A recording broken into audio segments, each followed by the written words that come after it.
I'm using heirloom tomatoes to make my heirloom tomato and pesto tarts. Yes. I love a good tart. Yeah. I love tarts. It's my new jam. Sunny, I recognize this recipe because I'm a big fan of your book, and I believe it's on the cover. It is. Now, you know I'm not lying when I say it's my favorite. I've blurred my own face out so you can see the food. That's very, so bold. I'm gonna show you how to make it. Katie, if you don't mind using the heirloom tomatoes, just slice them about 1/4 inch thin. Okay. And it's a really quick pesto. I have like 3 pesto recipes in my cookbook. So quickly, I'm gonna get started on the pesto, which I love pesto because there's so many different ways you can kind of move it around in your kitchen and do different things. But we're gonna go typical with some basil. I like to cut it with some parsley because, you know, sometimes basil's a little bit expensive and parsley does the trick. Some thyme that I also have in my garden. And instead of pine nuts, because they're so expensive, why not some slivered almonds? Get those in there. I love using different nuts for a pesto. A little bit of garlic. Add some lemon juice and zest. I tell you what, this time of year, it's hard to do better than the tomatoes. It is. You know, I want to eat them at every meal. And then some parm. And then because we've got, you know, the salt from the parm, I'm just gonna come in here and hit it with some pepper. Might need a little pinch of salt later. You know, the heirlooms are so beautiful. So that's what tomatoes pretty much look like. Well, that's what they should. Like, they're not perfect, and that's why they're so good. So, like, I gotta be honest, I just go for the ugliest. The ugliest. I love the ugliest, and you really wanna buy it firm because it goes fast in your kitchen. And then also, before you do that, Katie, when you get it home, store it like this on the countertop, not in your refrigerator. Never. And it'll stay a lot longer upside down. Never put a tomato in the fridge. Yeah, Countertop. never. That's true with stone fruits and a lot of other vegetables and fruits. With the root exposed like that, you flip it on its top, and it'll actually keep it a couple more days longer. Exactly. You didn't know that. You're looking at me like I'm a bust out, but I know what I'm talking about. So this recipe is for 2 of my tomato and pesto tarts, and this is just a store-bought pie crust. You put it into your fluted little dish here, put it into the oven, 425. You're gonna par bake it with some beads in there, pull it out, pull the beads off, par bake it a little bit more, and then bring it out. So only half of the pesto goes in. You can make 2 of these, it's good for a party. But then also think, if you don't wanna do like a round pie, you can also do a 13 by 9, and instead of doing a circle of the tomatoes, you can kind of shingle them in a row. Get a little bit more in here for a good coverage. I like that idea. And you can also use a regular pie pan if you don't have a fluted pan. Exactly. And then those tomatoes, Katie, that you sliced up. Pile them on. I'm gonna start on the outside and then just kind of shingle around. Shingle. That's beautiful. Really showcasing those. Not too much of an overlap. I like that you can make this ahead of time. This would be perfect for a brunch. It would be great for lunch with a little salad. The oven, after the par bake, you turn it down from 425 to about 375, and this takes about 45 minutes. Let it cool, and you are ready to go. Oh, beautiful! Cut me up a slice of that. No That's pretty. Oh, doubt. I love it. It's so elegant, too. Just slide it right off. I know, Beautiful. me, right? Who knew I could do something You're like elegant, this? Sonny. But listen, I only have a few appetizers in my cookbook, Sunny's Kitchen, because there are just a few things I like to do, and this really works. It pleases everyone. And like I said, good, fresh out, warm. You can also do it chilled. You put a piece of prosciutto on this? Oh, nice. Well, I love to finish it with a day little bit of long. Parmesan. Yes, so let me hit you off with that. Oh, give me that. And then if you do it right when it comes out and it's nice and warm, it's nice as well. Maybe if you bring it I'm out the into fridge. this. I can't wait. I like a good tart. There's a reason this is on the cover of your cookbook. It is so delicious. Those tomatoes are so sweet, and cooking them that way just brought out all of their natural sugars. So the carrots were looking really good at my market, and the best part of buying them is that they usually come with their tops. So I say, found a great carrot, pesto it. Pesto it. I am making my roasted carrots with carrot top pesto. And I love this technique because it's root to stem or nose to tail cooking, and it cuts down on the waste. Nice. Which we love. The thing about carrot tops is they can vary from carrot to carrot, so you gotta kind of give them a little taste. I just cut them off, keep the carrots separate, and then I just pick the tops. I don't really want too much of that stem. Sometimes they can be a little bit bitter, so if you're making this pesto, you just have to taste and kind of adjust. Maybe a little extra honey or a little pepper if you need it, right? So we just stem those tops. And we'll deal with those in a second. For the carrots themselves, I leave a little bit of that on, especially in summer and spring when the carrots are tender. A little bit of olive oil to start, right? And that way, everything else that you put on there will stick, right? I've got between 12 and 14 carrots here, and I'm gonna load it with 2 teaspoons of just sweet curry powder. Whoa. Ooh, oh, I love this recipe already. Everything about it, I'm loving. Yeah, I mean, the minute you put the curry powder on the carrots, they just turn into something else, right? And it doesn't look like you peeled them either. No. I've got my food processor, Katie, and even though I'm using the oven, I am otherwise following your philosophy. Pepper, right on there, right? Kindred spirits, Alex. Yes. Oh, I agree, though. Come on, you know, one piece of equipment, one appliance, and we're done. You notice how the guys are like, oh, Yeah, I mean, girls' like, night. I You guys also want like us that to you left leave? them whole. I mean, we're here too. We have feelings, okay? We like carrots too. Do you? Yeah, we really do. I love a whole roasted carrot, though, instead of cutting it up. Like, there's something, like, it's more filling somehow. Yeah, it's the hot dog of your world, Katie. I have no doubt. We did Yes. that once, remember? Yeah, we we did the made hot your dog own. carrot. Still not. I'm I also so like excited these- about the curry powder. These are one thing, put outside in the grill when it's nice hot flame, just like this. Really? Oh, yeah. Oh, yeah. See, it's so funny. I only think oven, but I would think they'd be really cool. Burn them, Just you low burn heat, you burn them. You burn them. And you let them cook on the slow after, but you gotta burn them first. They're so great.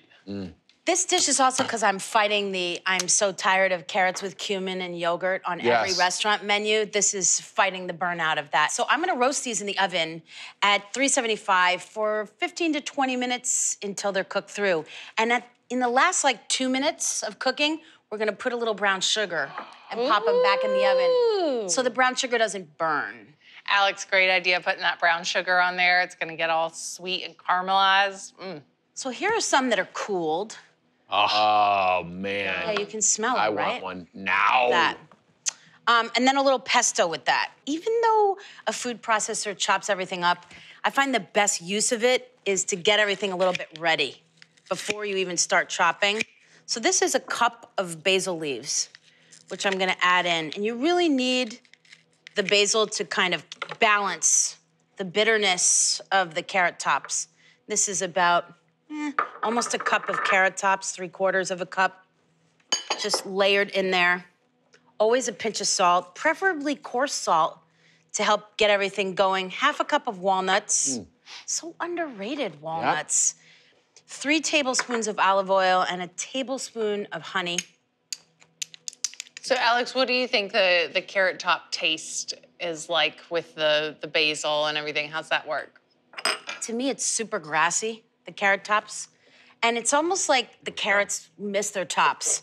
You know, they go well together. It's like mowed lawn meets flowers. It's kind of like if it grows together, it goes together. Like with the drinking wine from the region, it's the same thing with the carrot tops and the carrots.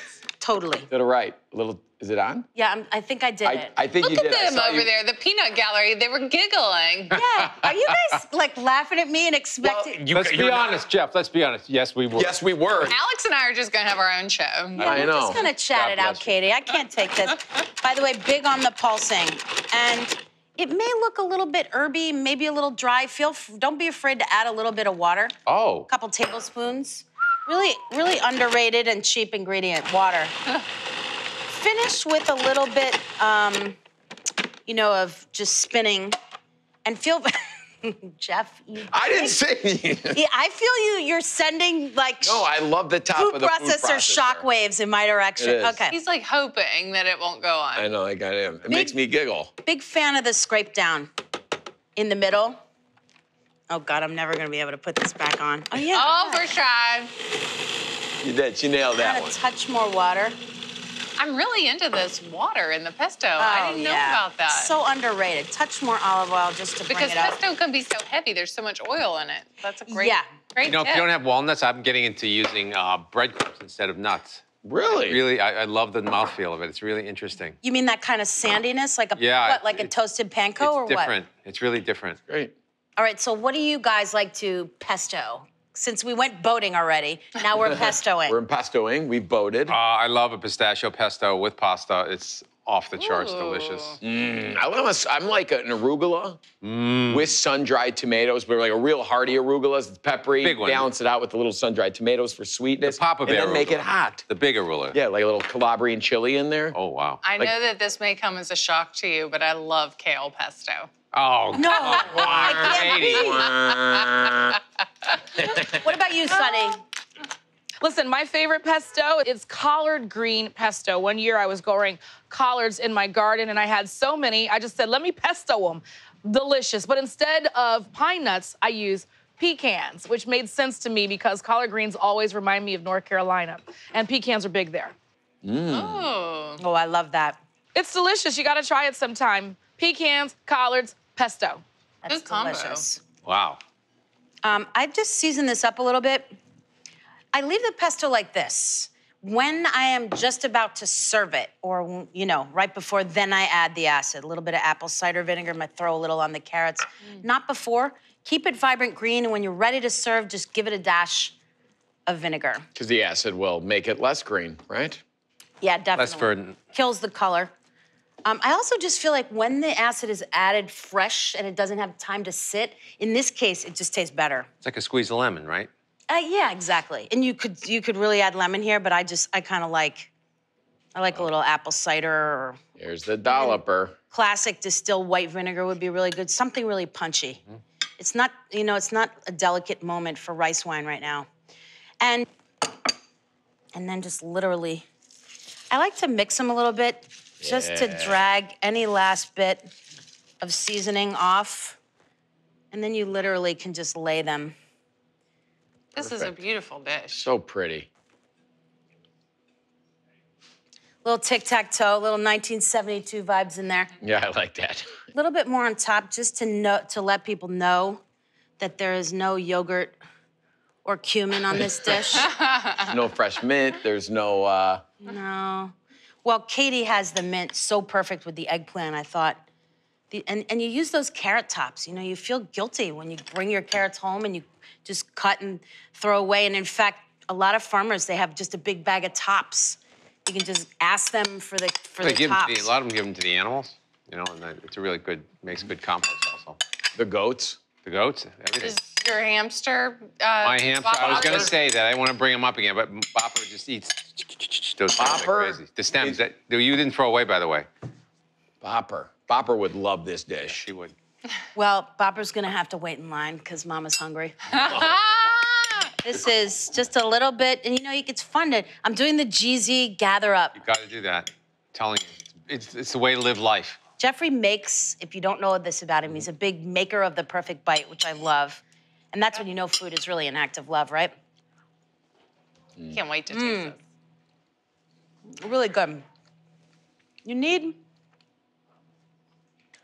the walnuts and the honey to bring that grassy carrot taste out in the tops. And it just makes sense together. I mean, it's not like anybody would ever say, why did you put this together? You put it together, you use the whole ingredient. And in this time of year, such a great move. Carrots, tender, sweet enough with the brown sugar. First step, our walnuts, half a cup. And I'm gonna save a few of those to go on top. Great. So, Jeff, I'm gonna give you a few of those to chop up. I'm gonna put the rest in here. Okay, you chop those up. I'm gonna get to work on this. I've got my walnuts in here and I'm adding 2 cloves of garlic. And I'm just gonna pulse that quickly. All right, so give it a little pulse. And then I'm gonna add to it my kale. You have to know get the I love kale in. Gotta get it in there somehow. Yeah, lots of fiber, lots of antioxidants, all that good stuff. Iron, arugula. This is gonna give it a nice peppery flavor. Yeah. More greens, and then basil. Of course. Love it. Yeah, I love to have the basil flavor in there, nice and bright. And then I'm using Pecorino Romano cheese for it. Yep. And lemon juice to really brighten up the whole thing. I've got my salt and my pepper. And let's blend this up. So fast to make a pesto because It is. you don't actually have to cook. very gratifying too. Yeah. For, you know, the return of investment is very... Okay, now I'm gonna slowly ROS. pour in my extra virgin olive oil. And since we aren't cooking this, it's a good time to use your good extra virgin olive oil. I have two. I have one for cooking when I'm heating it up, and then one for when I'm eating it uncooked. Okay, that looks great. All right, Boom. Chef. What do you need? Fusilli's cooking there. I'm using whole wheat fusilli, so we're getting a lot of good fiber. So instead of adding your pesto to a hot pan with pasta to finish it like you would other sauces, just do it in a bowl, because we're not looking to cook this. We're just looking to heat it through with the heat of the pasta. Will you reserve just a little bit of that pasta water for me? So the pasta water will help it actually thicken up instead of thin it out. Going in. The starches. Oh, wow. All right, let's drain it up. There we go. Look at that color of that whole wheat Yes. pasta. I love it. Just toss it together. And I really like fusilli with the pesto because it gets into all those little nooks and crannies. This looks good. And it actually looks thin enough. I might add just a touch for some flavor in But here. that's good, hot or cold. Oh, yeah. Right out the fridge. Yeah. What? Great. And then, since it's Friday night, I'm putting it in a nice bowl. Not on a paper plate in the bed? No, we're getting fancy here. Okay. I'm gonna hit it with pecorino romano on top. All right, I'm gonna top this with those chopped walnuts. Oh. This is just gonna add more texture to it, more flavor. Yeah, and then a little fresh basil for garnish. My zucchini pizza with basil mint pesto. I do my prep inside and then amp up the flavor by taking it outside and cooking it on the grill to get a nice charred crust. It's chewy and cheesy, everything a good pie should be. To get started, I'm slicing my zucchini. I'll toss these in a little olive oil, and the olive oil will help them develop a nice golden brown char. I'll toss this to get it evenly coated. Now that my zucchini is prepped, I'll make my basil mint pesto. Pesto is such a great way to liven up any pizza. I'm gonna chop off the stems. And pesto is so easy, you just throw everything in the food processor and let it do the hard work. A half a cup of shredded Parmesan, half a cup of toasted pine nuts, which add that delicious, rich butteriness. A couple of good pinches of crushed red pepper for some heat. 4 cloves of garlic, and then the juice of half a lemon. This is the perfect hit of acid that the buttery pine nuts need. Season with salt and pepper. And then pulse this until it's crumbly. And now that it's mostly broken up, I'll drizzle in half a cup of olive oil as I continue to blend. This is so good. I love pesto smell. It's so fresh and nutty, and I can smell the Parmesan too. I'm gonna taste it to make sure all the seasoning is correct. It is so flavorful, and there's just enough Parmesan in that. This would rival any red sauce. Okay, I'm ready to put my pizzas together. I've got my pizza dough here, just using my go-to no-knead recipe. You just combine all-purpose flour, yeast, salt, and water, and then stir to form a dough, cover, and let it rise overnight. I've divided it into 2 balls, and I've got them on parchment rounds. I've dusted them with a little flour so they don't stick, and I'm gonna flatten them into 10 to 11-inch circles. This looks great. It is the size that I want. I like a slightly thicker crust. I'm ready to add my toppings. I'll start with a layer of pesto. I'm gonna add a thin layer now and then finish it after it's done cooking with another little drizzle. I'm ready for my mozzarella. Fresh mozzarella is the best. I'll tear this up and scatter it all over the pesto. This is one pretty pizza, and now I'll build another.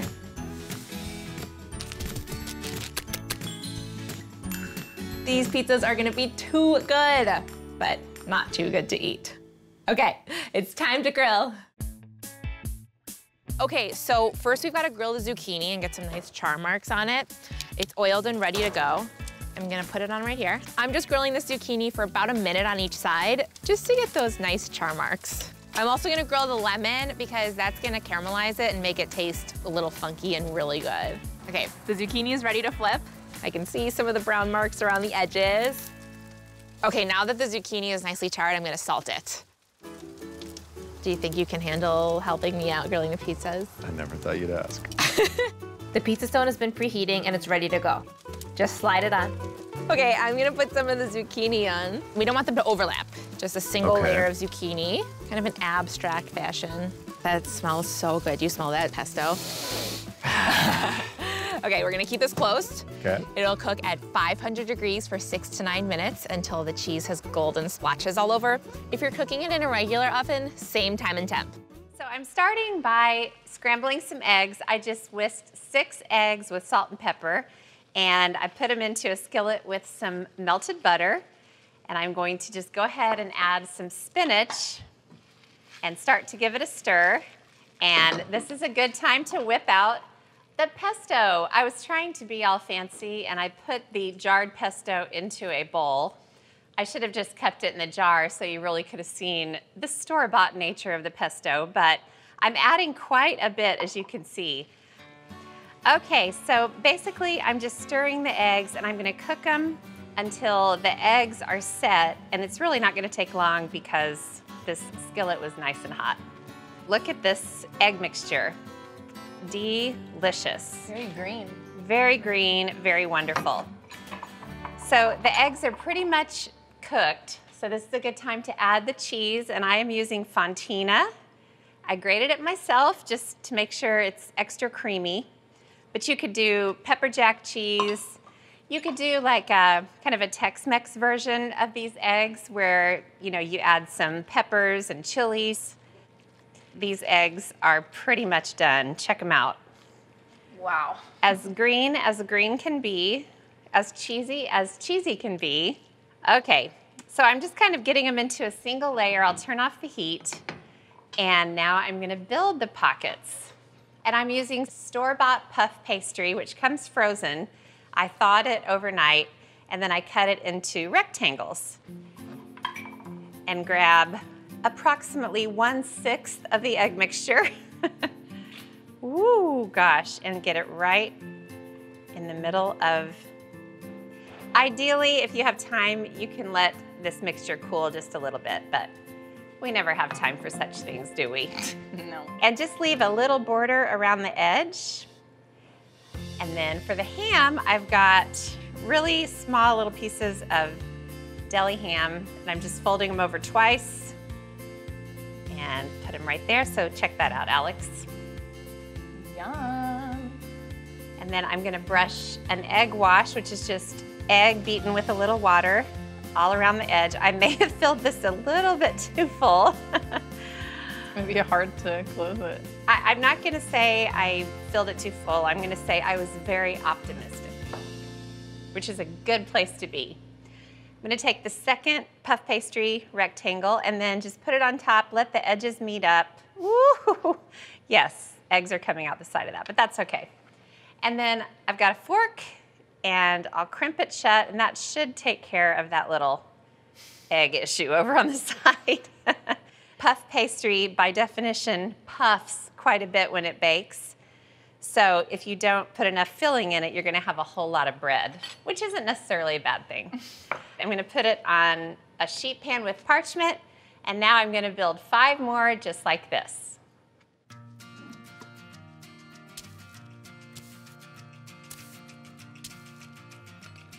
I got them all built.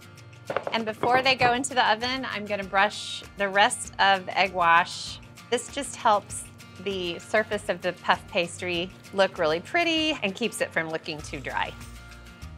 All right, so Alex, check it out real quick before we go to the oven. See? Wow, they look awesome. All right, let's go ahead and put them in. I forgot to sprinkle on everything bagel seasoning.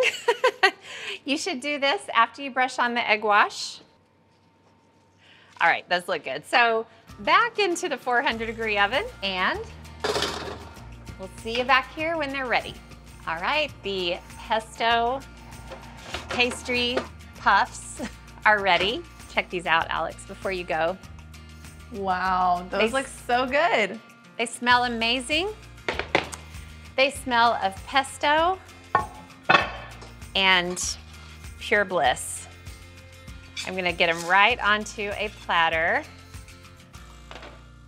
perfect little pesto pastry puffs. They look so good. You know what? I think we need to eat one. There's no way we can't cut into one of these, so you can see what they're all about. All right? You wanna come in for the magic? Wow. I can't speak. They smell so good. The combination of the pesto and that bagel seasoning, oh my goodness. That is truly delicious. The herbs I'm using are parsley and basil. So I've cut up 3 zucchinis into 12 long strips. And first I'm gonna make the panko crust, and it starts with fresh parsley. So I need 1/4 cup of fresh parsley. Gonna give it a big rough chop. Right into a food processor. And 2 cloves of garlic. Just gonna give them a rough chop. And I'm gonna process them until they're finely minced together.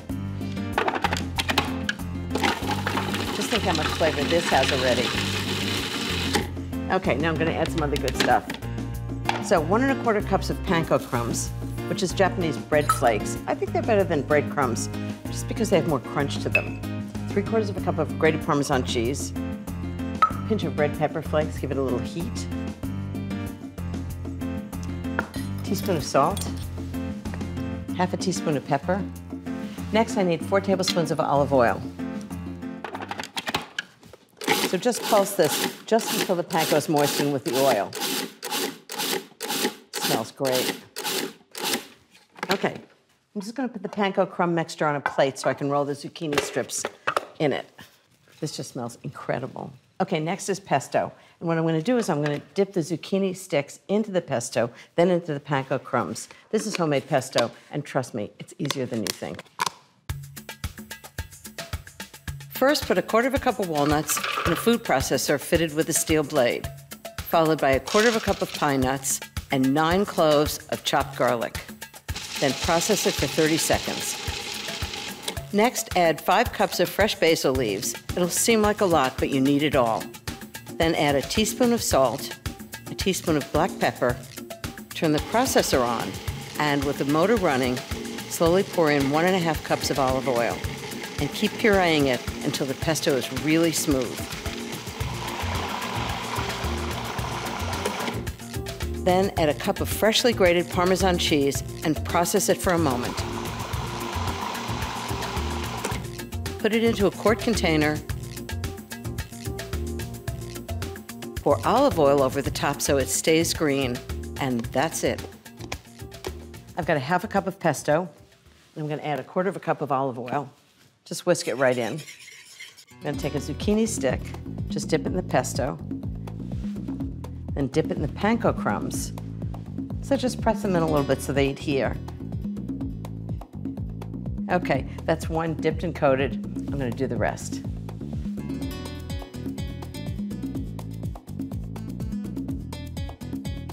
All the zucchini sticks are dipped and coated, and now I'm gonna bake them 400 degrees until they're golden brown. Oh, how gorgeous does that look? Okay, time to plate them up. A little flaked sea salt. Your friends are gonna love these. I am making my meaty Ziti with dollops of fresh pesto. To start, I'm browning up a pound of sweet Italian sausage. I love starting with sausage because it's so flavorful already, so it's a jumpstart shortcut to tastiness. All right, next I'll add my onion. This is 1 sliced yellow onion, a pinch of salt. I'll give this a stir and get the onion all coated in that sausage fat. And as this continues to soften, I'm gonna chop up some fennel, which is not typical of the Ziti, but because the sausage has fennel in it, this will just kind of echo that flavor. It's another veggie that I can sneak into this. I'll chop off the bottom, slice this in half, and then get some thin slices about the same size as the slices of my onion, just so they cook at an even pace. And fennel's so good. It has that hint of licorice. It's gonna go delightfully with the sausage. I'll toss this into my brazier. It's kind of a lot of veggies, but they're really gonna cook down. And they're gonna hide between the noodles. Okay, as my veggies finish up softening, I'll add a little more salt and some crushed red pepper and get that toasting. This smells heavenly already.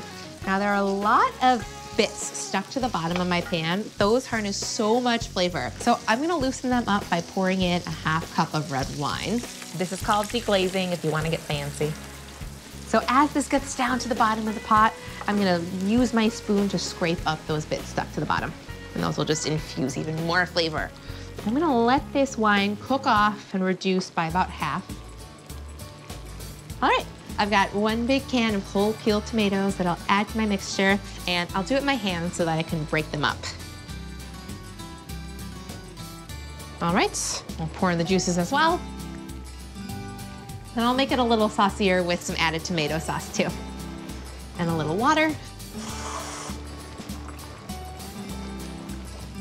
Okay, I'll stir it to bring everything together. I'll bring this to a simmer and then let it cook until it's thick and flavorful. I've got a pound of ziti cooking in heavily salted water. I'm gonna transfer it directly from the pot to the sauce. Hello. I can't wait to shovel this into my mouth. I'm gonna fold these in now. Okay, this is just about completely combined. I'm gonna continue to fold it as I fold in 3 kinds of cheese. I've got some shredded mozzarella for meltiness. This is 2 cups. I'm gonna add about half right now so that I can mingle with the pasta. Just make it even richer than it already is with the sausage. And then some fresh mozzarella for creaminess. And leave it in some bigger chunks so that you get little pools of cheese. And lastly, some Parmesan, which brings saltiness to the party. Sprinkle in about 1/4 cup. And then I'm reserving these cheeses to add more on top as well so that they can get brown and crusty on the top. Oh my gosh, that mozzarella is already getting melty.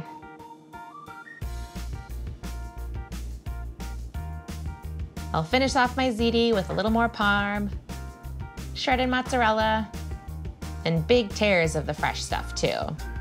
Okay, this is ready to bake. I'll stick it in at 425 degrees for about 20 to 25 minutes until it's bubbly around the edges and splotchy on top. Look at that. Look at all those crispy noodles standing up in those pools of cheese.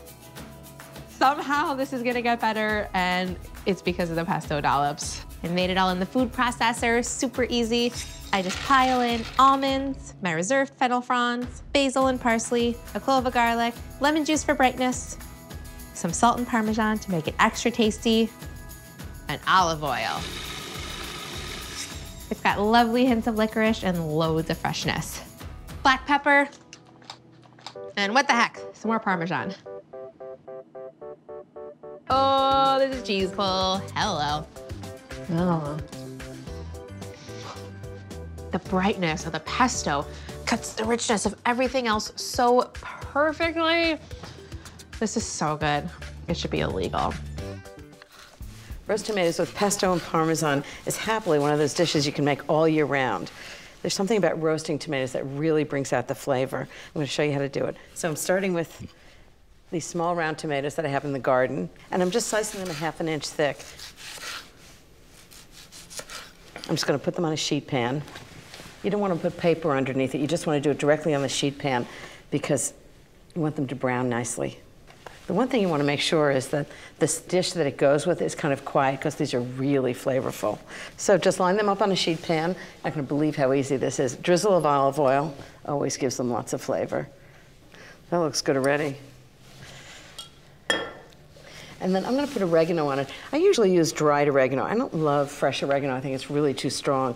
And what I do is I put it between my hands and just rub it, and it really brings out whatever oils are in the dried herbs, and just sprinkle it right on top. So this has basil and oregano on it because of the pesto. Lots of salt and pepper. And this is going to go into the oven, 425 degrees, for about 10 minutes so they just start roasting. And then when they come out after 10 minutes, I'm just going to slather them with pesto and Parmesan. I'm going to make the pesto next.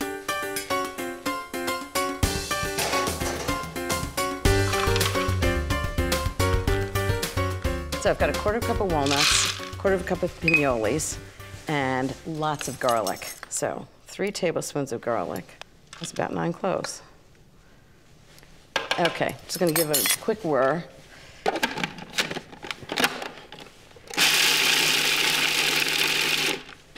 Next, lots of basil. So I need 5 cups of fresh basil leaves. Okay, now I need a teaspoon of salt, 1 teaspoon of pepper, and just give it a blitz. Then I'm gonna put in lots of olive oil.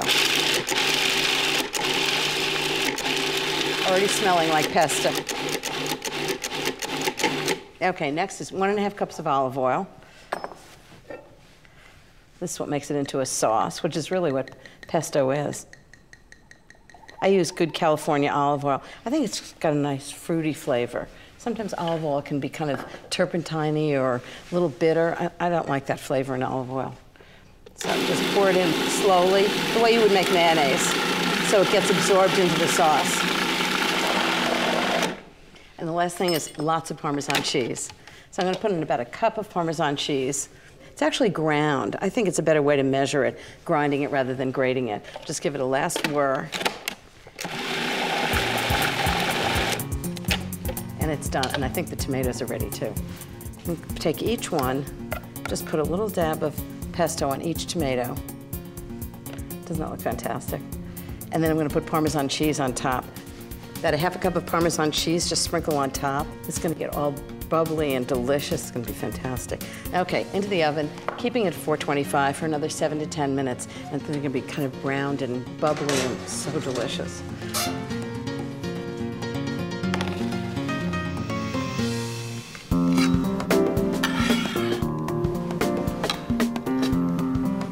Okay, a little bit of salt, give it lots of flavor. Now that's tomatoes with pesto and Parmesan. How good does that look? It's very Italian, very delicious. Great as a side dish. It's great served warm, room temperature. So if you've never made pesto eggs before, you need 2 things. Pesto and peanut butter. No, and eggs. The reason that pesto eggs are a thing is that the pesto actually has oil as the base. So it serves as the oil or butter for the eggs. So I've got 2 eggs already cracked, and when the pesto is heated up, the eggs go in.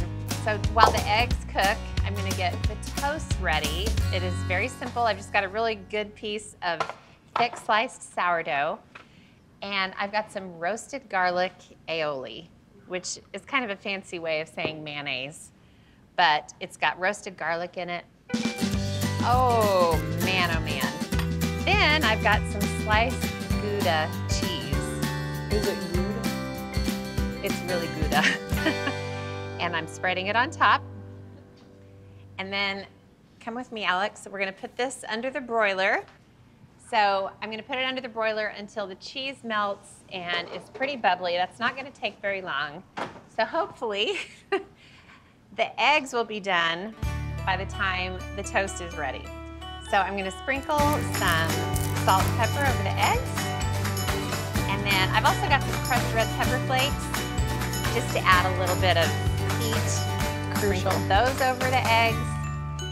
And then they are sizzling away, so I'm actually gonna flip them. You dare me? Oh gosh, do not. No, I'm not going to.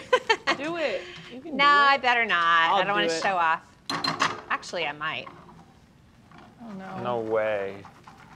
All right, you can use a spatula to flip, or you can just use the wrist that God gave you. Woo! Wow. Okay, let's go get the toast out of the oven. The eggs are gonna be ready any second. What do you think this cheese looks like? Boobale. Oh my Oh my gosh. gosh. Yep, it looks Gouda. Whoa. Gouda. Of all the things we have made, this is my favorite of all time. Whoa. Wow, that's a Cheese bold toast. statement. Look at this. Wow. Absolutely stunning. All right, but I'm not finished yet. I've got some beautiful heirloom tomatoes that I sliced, and I'll just put a piece of basil in between each slice. I'm actually gonna put this on a plate. I changed my mind. Okay. And then come the pesto eggs right over top. Oh, I forgot. sea salt. I probably should have put that on the tomatoes, but oh well. All right, pesto egg toast. My first trick is frozen peas, because I think they're actually delicious. I'm gonna pour them into a colander. Just run them under hot water. And just let them sit in the sink for a minute. So I cooked the pasta already. I actually made 2 different kinds, bow ties, little bow ties, and fusilli, these, but you can use any kind of dried pasta. So the first thing I'm gonna do is make pesto, which is wonderful. It's this basil and garlic, really old-fashioned Italian thing. So I need a little bit of walnuts in the food processor, about 1/4 cup. Tablespoon of pinoles, which are pine nuts. Pesto is usually made with one or the other, but I like the flavor when you make it with both. The next ingredient is garlic, like 3 big pieces of garlic, and salt and pepper. Salt. And lots of pepper, I like it really spicy.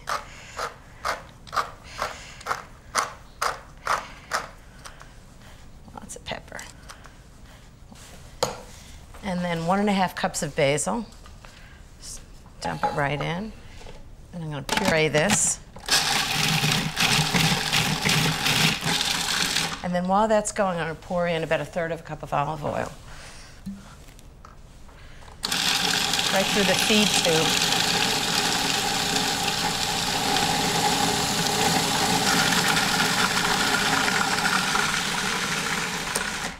So that's basic pesto, and then I'm gonna add a few more ingredients to make a sauce.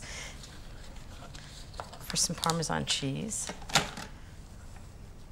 I actually add spinach. It's frozen chopped spinach that's been defrosted, about 1/2 package.